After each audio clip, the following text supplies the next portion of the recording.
I remember he won the election pretty handedly. But when he became president, he gave instruction to his staff. There's only going to be 2 piles on my presidential desk. One pile is going to say urgent, and the other pile is going to say important. And everything that comes to you, you put in one of those piles. Urgent, important. I'm told that when he finished his presidency, there was actually comment made how relatively easy it was to distinguish on a daily basis between what was important and what was urgent. His staff said that wasn't as complicated as we thought it would be. Now, here's just a little thought. If the responsibilities of the most powerful nation on earth can be separated into the urgent and the important, guess what? Cannot the events of one busy individual life? We need to get our priorities right.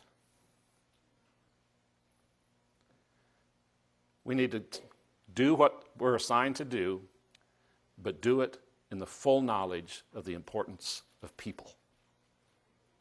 That's the priority. Number 2, answer the questions. If the young are encouraged to ask the questions, then those who are more mature and probably have at least some of the answers need to be answering the question. It is so interesting how that this angelic being had to be encouraged to go speak to the young man and to offer him spiritual insights. I wonder why he didn't. Was he just driven to accomplish the task, or did he think there really isn't any need for this young person to know?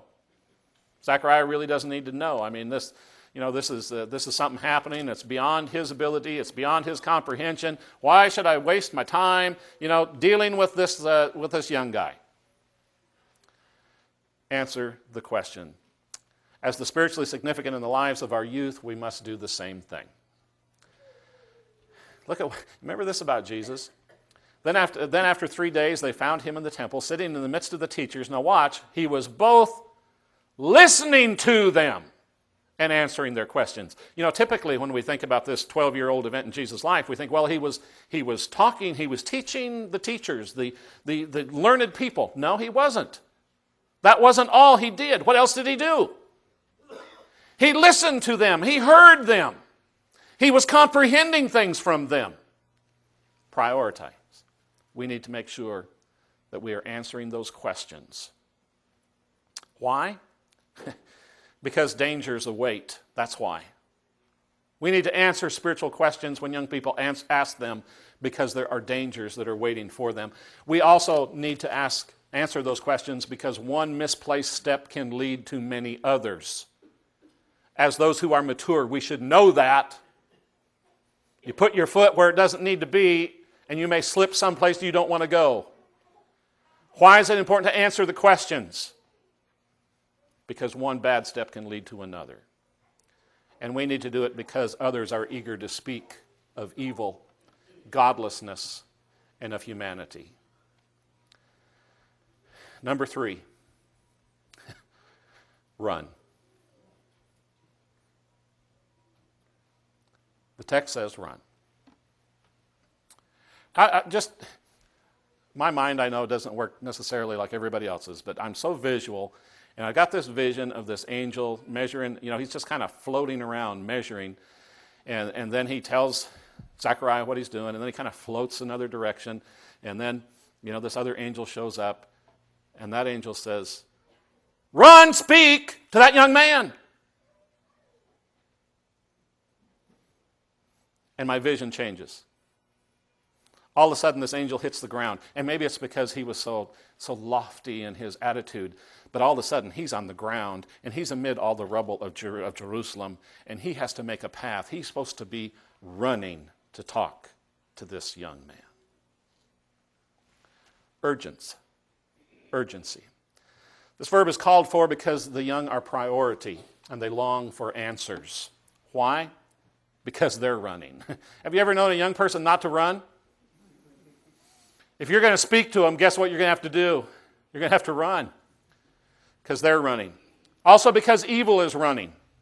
Have you ever known sin to just kind of mosey along and creep along and just go after the task with, slowness and laziness? No, sin doesn't operate that way. Sin is hasty. It's running. We need to run because sin is running. We need to run because opportunities are running. We need to run because, according to John's apocalypse, death rode forth on a white horse and hell followed after. Evil is running and it's pursuing. We need to run. So where are the runners? Where are the runners? Tanya, is your list filled up yet? She hasn't checked. Wednesday night we announced that there was a need for some toddler teachers.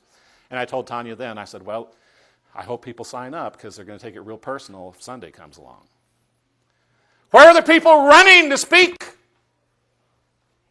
to the toddlers? Dan, it's not my gift. My gift is to measure. Run, speak to that young man. Where are the parents who are quicker to support spiritual truths than academic and athletic endeavors? Run, speak to this young man. Becky has told several of you, and I recounted some of this last Sunday night, the highlight of our trip to Montana.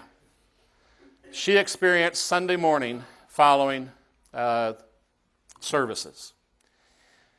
She was talking to some women, imagine that, and not paying much attention. And all of a sudden she gets this tap on the shoulder and she turns around and these three young men are standing behind her. And they say, we're ready for class. I don't know that any of them are younger than 30. If they're in that range anyhow. All three of those young men have been through a marriage. The middle one has married again. The other two are single fathers who are each raising a single child as single fathers. All three of those young men played the prodigal. They spent time in the pig pen. The two on the outside spent time in the state pen. All three of them are back walking faithfully now.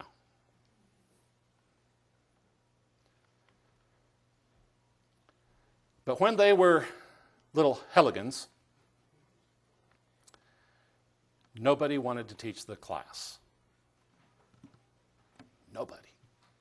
And Becky's quick to say, not even me. So a sense of duty, that hateful sense of guilt,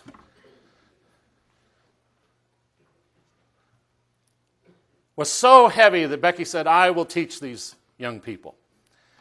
That's actually a picture of the front of the auditorium. That thing to the right, the door right behind them, just kind of leads into a baptistry dressing area and room. There was no classroom. That was where they were put. One of the young men joked to Becky, it wasn't even a class, it was really just detention. So she taught them in this environment that was not classroom friendly. It was not designed to be a classroom. She taught them, and there were a few other kids in the class. She taught that class there. She remembered one year she knit them all slippers, handed them slippers, and everyone in the class peeled off their shoes and put their slippers on and wore them out into worship.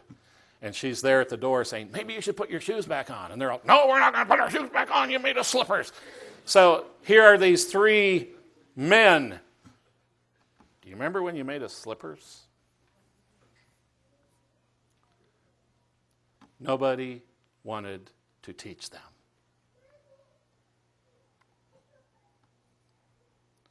Run, speak, teach this young man. Why? Because 30 years from now, 30 years from now, you may get a tap on the shoulder.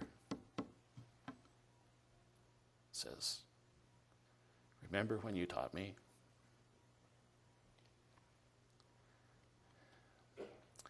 'Twas a sheep, not a lamb, that strayed away in the parable Jesus told. A grown-up sheep that had gone astray from the 99 in the fold. Out on the hillside, out in the cold, 'twas a sheep the good shepherd sought.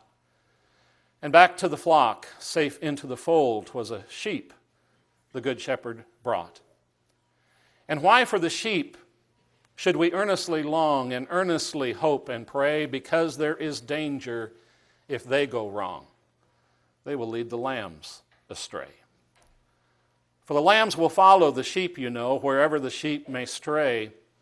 When the sheep go wrong, it will not be long till the lambs are as wrong as they. And so with the sheep, we earnestly plead for the sake of the lambs today. If the sheep are lost, what terrible cost some of the lambs will have to pay.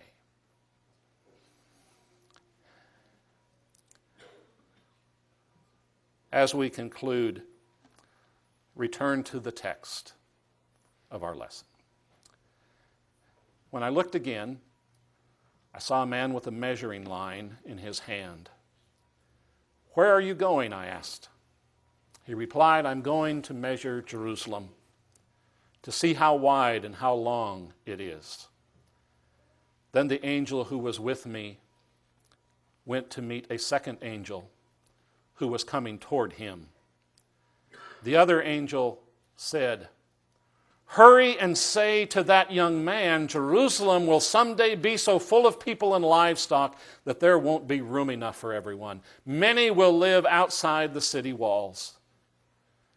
Then I myself will be a protective wall of fire around Jerusalem, says the Lord, and I will be the glory inside the city. To the young, look to the people who use God's measuring line. Ask questions, listen to the answers, and develop a heart that trusts God. To the mature,